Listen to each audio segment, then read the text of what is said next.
Hello everyone, आप सभी का स्वागत है मेरे चैनल जिसका नाम है मिसेस आनंद क्लासेस और मैं हूँ स्मृति। एक बार फिर आप सभी के सामने आई हूँ।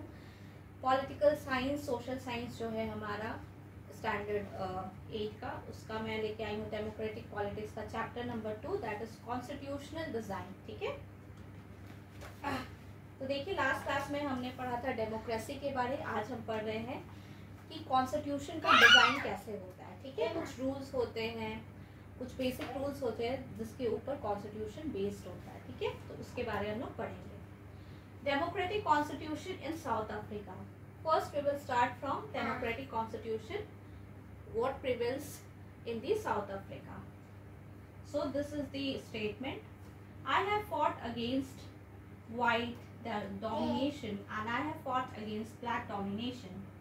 I have cherished the ideal of a democratic and free society in which all persons live together in harmony and with equal opportunities. It is an ideal which I hope to live for and to achieve, but if needs be, it is an ideal for which I am prepared to die. ये कौन थे? ये Nelson mandala थे। ठीक है, ये किसका statement था? ये किसने बोला था? नेल्सन मैंडेला ने। क्यों बोला था? Because he tried for treason by the white south African government. Treason का मतलब क्या होता है? Crime of betraying one's own country. तो उनको क्या बोला गया था कि वो अपने ओन कंट्री को बिट्रे कर रहे हैं, जिसके कारण उन्हें जो व्हाइट्स थे साउथ अफ्रीका में, उन्होंने बोला कि नेल्सन मैंडेला ने अपने कंट्री को बिट्रे किया है। So he was sentenced. He and 7 other leaders were sentenced to life imprisonment. Okay, he was sentenced to life imprisonment in 1964 for daring to oppose the apartheid regime in his country. Apartheid क्या था? वो ruling system था जो prevail कर रहा था south Africa में उस टाइम पे। ठीक है, he spent the next 20 years in South Africa's most dreaded prison, Robben Island. तो उन्होंने कहा अपना 28 साल बिताया प्रिजन में बिताया, वो भी बहुत डरावना प्रिजन, ड्रेडेड प्रिजन, रॉबन आइलैंड में। तो स्ट्रगल अगेंस्ट अपार्थाइड। अपार्थाइड क्या था? अपार्थाइड जो सिस्टम प्रिवेल कर रहा था साउथ अफ्रीका में। ठीक है, ये सिस्टम प्रिवेल कर रहा था साउथ अफ्रीका में, जिसके अगेंस्ट किसने आवाज उठाई? नेल्सन मैंडेला ने। ऑपोज्ड। ओके, किसने किया? नेल्सन मैंडेला ने। ठीक है, और इन्हें क्या दिया गया? लाइफ टाइम,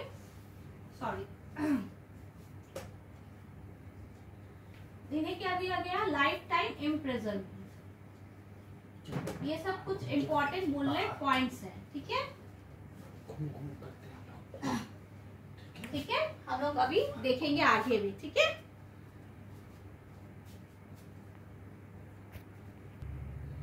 ठीक है, तो ये ब्रीफ इंट्रोडक्शन था नेल्सन मैंडेला के ऊपर। तो आगे हम लोग देखते हैं स्ट्रगल क्या था। स्ट्रगल अगेंस्ट ये सिस्टम जो अपार्थाइड सिस्टम था, उसके अगेंस्ट स्ट्रगल क्या था? अपार्थाइड क्या था? Name of a system of racial discrimination unique to South Africa. Racial discrimination का ये सिस्टम चल रहा था अपार्थाइड। ठीक है, ये रेशियल डिस्क्रिमिनेशन। ठीक है, ये कहाँ पे प्रिवेल था? स्पेसिफिकली ये साउथ अफ्रीका में प्रिवेल था। ठीक है, तो ये एक सिस्टम है जिसमें क्या किया जाता था? रेशियल डिस्क्रिमिनेशन किया जाता था। कलर के ऊपर डिस्क्रिमिनेशन किया जाता था। जो व्हाइट थे उन्हें ज्यादा प्रेफरेंस दिया जाता था, जो ब्लैक थे उन्हें प्रेफरेंस नहीं दिया जाता था। तो ये डिस्क्रिमिनेशन किया जाता था। ठीक है, The white Europeans imposed the system on South Africa. ये सिस्टम किसने इम्पोज किया? व्हाइट यूरोपियंस ने किया। ठीक है, ये सब इंपॉर्टेंट बुलेट पॉइंट्स है जो आप नोट कर सकते हैं याद करने के लिए। ठीक है, but unlike India, a large number of whites had settled in South Africa and became the local rulers. बहुत सारे व्हाइट्स जो थे ना वो सेटल हो गए साउथ अफ्रीका में और वो रूल करने लग गए, लोकल रूलर्स बन गए। ठीक है, the system of apartheid divided the people and labeled them on the basis of their skin color. तो ये अपार्टहेड सिस्टम था, ये किस बेसिस पे डिवाइड किया था लोगों को साउथ अफ्रीका में? बेस्ड ऑन स्किन कलर के ऊपर। जो व्हाइट थे उन्हें ज्यादा प्रेफरेंस दिया जा रहा था, जो ब्लैक थे उन्हें कम प्रेफरेंस दिया जा रहा था। ठीक है। The native people of South Africa are black in colour. जो नेटिव पीपल है साउथ अफ्रीका का, वो आप सभी को पता होगा कि वो ब्लैक कलर में, ब्लैक इन कलर होते हैं। They made up about 3/4 of the population. तो अब हम देखते हैं व्हाइट और ब्लैक का क्या था रेशियो। ठीक है, परसेंटेज क्या था या रेशियो क्या था? व्हाइट और ये ब्लैक जो नेटिव थे साउथ अफ्रीका के। ठीक है, तो ये कितने थे? ये 3/4 थे, 3/4 ऑफ द पॉपुलेशन। ओके, और व्हाइट्स कितने थे? बिसाइड्स बाकी जो रिमेनिंग थे 1 - 3/4, that is 1/4 of the population was white. ठीक है। Besides these two groups, there were people of mixed races who were called colored and people who migrated from India. तो इन सब के अलावा कुछ मिक्स्ड रेसेस थे जिन्हें मिक्स्ड रेसेस के नाम से जाना जाता था, और उन्हें क्या बोला जाता है? कलर्ड बोला जाता था। ठीक है। The white rulers treated all non-whites as inferiors. जो white rulers थे वो सारे ब्लैक्स को या फिर कलर्ड को, कलर्ड किसको बोला जाता है? मिक्स्ड रेसेस वाले को। ठीक है, उन्हें कैसा ट्रीट करते थे? एज इंफीरियर्स। जो व्हाइट थे वो ब्लैक और कलर्ड को इंफीरियर की तरह ट्रीट करते थे। ठीक है।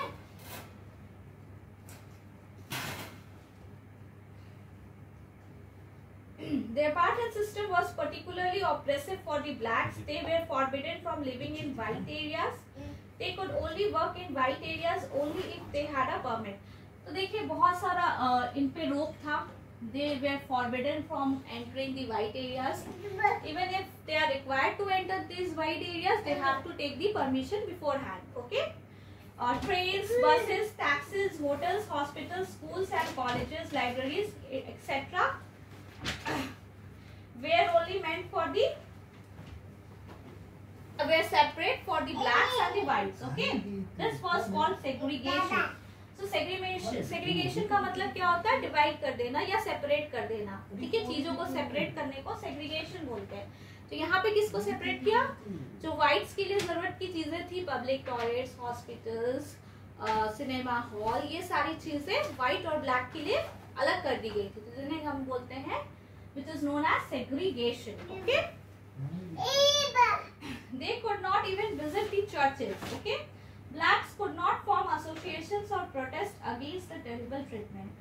blacks नहीं कुछ भी कर सकते थे, ना ही प्रोटेस्ट कर सकते थे, ना ही कोई एसोसिएशन फॉर्म कर सकते थे।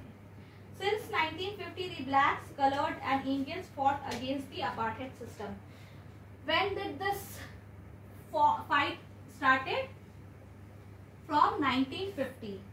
Point to be noted. Okay, from 1950, this struggle, or you can say the fight for freedom started. Okay, struggle of fight started. Okay,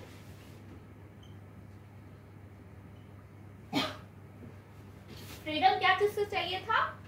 this discrimination से फ्रीडम चाहिए था, अपार्टहेड सिस्टम से फ्रीडम चाहिए था। ठीक है, डिस्क्रिमिनेशन जो हो रहा था उससे फ्रीडम चाहिए था, और किससे?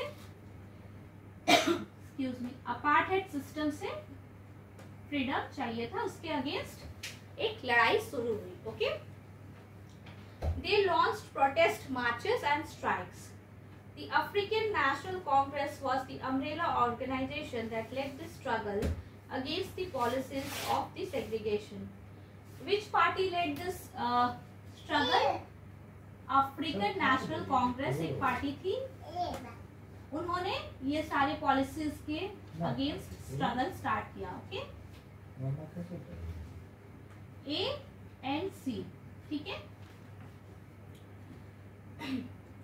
Many sensitive whites also joined. बहुत सारे जो सेंसिटिव whites थे, देखिए बुरे लोग के साथ अच्छे लोग भी जरूर होते हैं, तो जो अच्छे थे whites में भी वो उन्होंने सपोर्ट किया ये ANC को, that is African national Congress को सपोर्ट किया, ताकि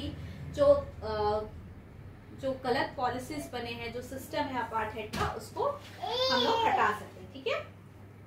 But the white racist government continued to rule by detaining, torturing and killing thousands of black and colored people. लेकिन जो whites थे वो बहुत ज़्यादा बदमाश थे. They started torturing and even killing black people and colored people. Okay. Towards a new constitution. So how they started the struggle we have learned, and now how they formed the new constitution we are going to see. Okay. जैसे जैसे protest या struggles increase हुआ, जो government थी वो realise की कि वो अब नहीं रोक सकती इनको, तो उन्हें भी पॉलिसीज में चेंजेस लाना पड़ा, ठीक है। Discriminatory laws were repealed, ban on political parties and restrictions on the media were lifted. देखिए मीडिया में भी रेस्ट्रिक्शंस था, पॉलिटिकल पार्टीज में भी रेस्ट्रिक्शंस था, ये सारी चीजें हट गई। After 28 years of imprisonment, Nelson Mandela walked out of the jail as a free man. 28 साल के बाद नेल्सन मंडेला को प्रिजन से छोड़ा गया, जेल से छोड़ा गया।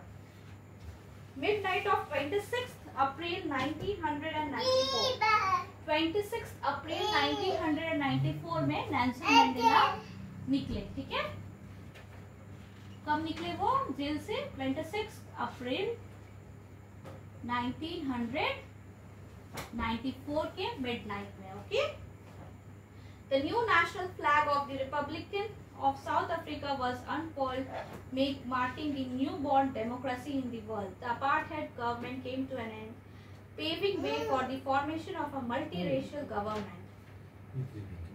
तो देखिए इस तारीख को जैसे निकले नेल्सन मंडेला, इस तारीख को नेशनल फ्लैग साउथ अफ्रीका का फहरा, ओके।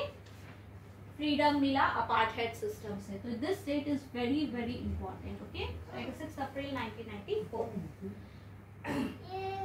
अब नेल्सन मंडेला ने क्या बोला अपने स्पीच में? Historical enemies succeeded in negotiating a peaceful transition from apartheid to democracy exactly because we were prepared to accept the inherent capacity for goodness in the other. My wish is that South Africans never give up on the belief in goodness, that they carries that faith in human beings is the cornerstone of our democracy. So after the emergence of the new democratic South Africa, black leaders appeal to fellow blacks to forgive the whites for the atrocities. The party that ruled through oppression and brutal killings, and the party that led the freedom struggle sat together to draw up a common constitution. See, एक बहुत अच्छी चीज हुई, last में जो blacks थे उन्होंने whites को माफ कर दिया, and they sat together and formed their constitution. Okay? After 2 years of discussion and debate, they come out with a common constitution. They had this constitution. ये constitution में क्या था? Most extensive rights available in the country. Together they decided that in search of for a solution to the problems, nobody should be excluded, no one should be treated as a demon. No one should be treated as a demon. They agreed that everybody should become part of the solution, whatever they might have done or represented in the past. उनका कहना था कि जो जितने भी लोग हैं citizens हैं साउथ अफ्रीका के, सारे को उनका राइट्स मिलना चाहिए। ऐसा नहीं कि पास देख के हम लोग किसी को राइट्स दे और किसी को राइट्स ना दे। इक्वालिटी, दे ओड इक्वालिटी, ओके। इनके स्टेटमेंट से क्या पता चलता है हमें कि वहाँ पे बहुत ज्यादा इक्वालिटी को सपोर्ट किया गया, ओके। डेमोक्रेसी को सपोर्ट किया गया, ठीक है। डेमोक्रेसी को सपोर्ट किया गया, ये दोनों चीजें को सपोर्ट किया गया।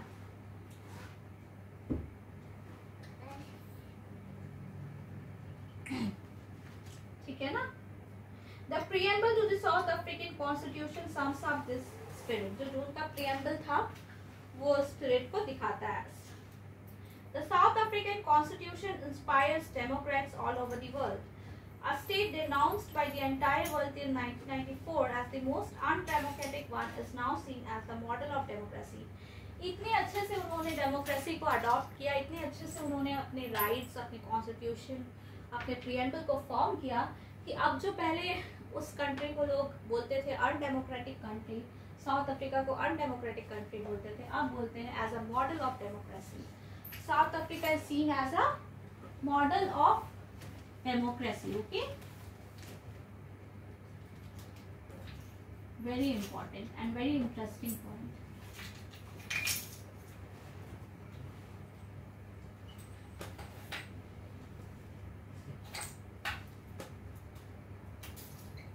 इसके आगे हम देखते हैं। ओके,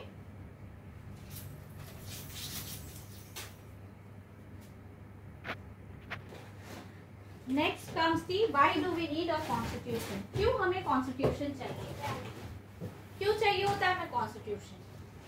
देखिए, किसी भी चीज को कहीं पे भी कुछ रूल्स होते हैं, ठीक है, बेसिक रूल्स होते हैं जो फॉलो करने होते हैं। अगर वो बेसिक रूल्स ही नहीं रहेंगे तो कोई क्या फॉलो करेगा? अच्छा, मैं आऊंगी एज अ रूलिंग पार्टी तो मैं अपना रूल्स दूंगी, ठीक है, उसे मैं बोलूँगी लोगों को फॉलो करने। कोई और रूलिंग पार्टी आएंगे तो कोई और बोलेंगे उसे फॉलो करने। लेकिन एक गाइडिंग जो गाइड होता है जिससे लोग फॉलो करते हैं, उसे उसको क्या बोलते हैं? कॉन्स्टिट्यूशन इसीलिए चाहिए होता है, एक गाइडिंग बुक या फिर एक guiding guide you can say. Okay, the South African example is a good way to understand why we need a constitution. Okay, so why do we need a constitution? First of all, it was they wanted to safeguard their interests. The black majority was keen to ensure that the democratic principle of majority rule was not compromised. ठीक है, सबका अपना अपना demand था। तो इस सारे demands को, जैसे ब्लैक को चाहिए था डेमोक्रेटिक प्रिंसिपल ऑफ मेजोरिटी चाहिए था, substantial economic and social rights चाहिए थे, तो वैसे ही वाइट्स को कुछ प्रिविलेजेस, उनकी जो प्रिविलेजेस थी उनकी प्रोटेक्शन चाहिए थी उन्हें। The each and every people और the citizen of South Africa wanted something. Okay, तो सारे नीड्स को देखते हुए कुछ एक बेसिक बनता है रूल्स या फिर बेसिक गाइडेंस जिसको लोग फॉलो करें, तो वो कॉन्स्टिट्यूशन है। ठीक है, The whites agreed to the principle of majority rule and that of one person, one vote. They also agreed to accept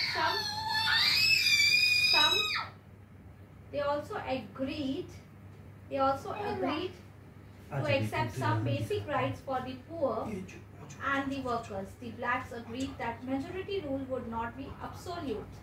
They agreed that the majority would not take away the property of the white minority. This compromise was not easy. देखिए, ये जो rules है, ये rules बना, ठीक है, ये rules जो बना वो किस लिए बना?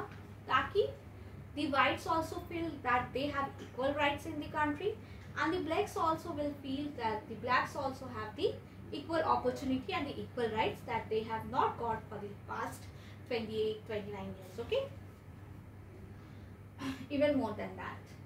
The only way to build and maintain trust in such a situation is to write down some rules of this game that everyone would abide by. So what is this constitution? Some rules, some basic rules. ठीक है?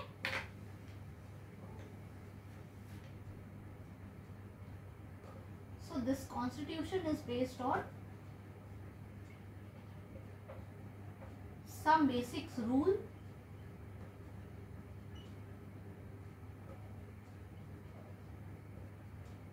each and everyone needs to follow. Okay,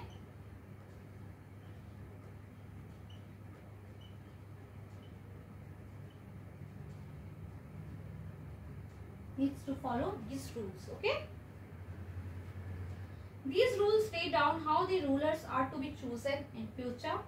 These rulers also determine what the elected governments are empowered to do and what they cannot do. तो ये rules में क्या है?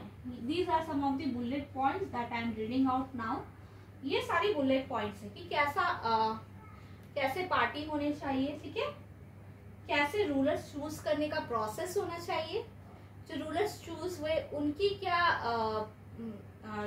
वो कैसे decision making करेंगे, वो कैसे गवर्नमेंट इलेक्ट होगा, गवर्नमेंट इलेक्ट जो है वो क्या कर सकते हैं, what they are empowered to do and what they are not. ये सारी चीजें इस रूल बुक में है। These rule will work only if the winner cannot change them very easily। देखिए ये रूल कब वर्क करेगा, जब इसे कोई चेंज नहीं कर सकता है, मतलब चेंज कर सकते हैं बट इतना इजी प्रोसेस नहीं होगा इसे चेंज करने का, ठीक है। इन रूल्स को इतना इजी प्रोसेस नहीं होगा चेंज करने का, ठीक है।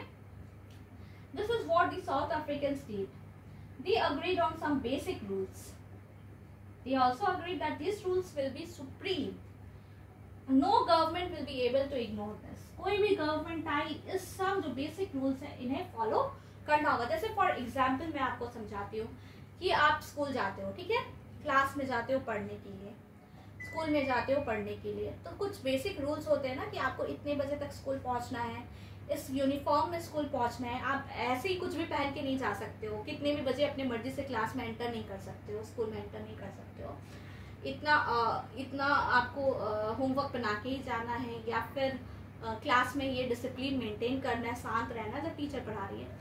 So these are some basic rules that you have to follow in your school. Similarly, the governments or the elected parties which are being elected, they also need to follow some basic rules. ठीक है? So these rules are this set of rules are known as the constitution. ठीक है?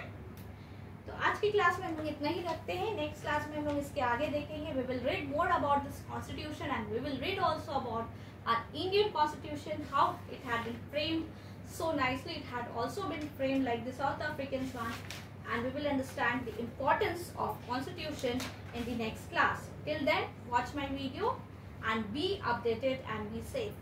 Take care.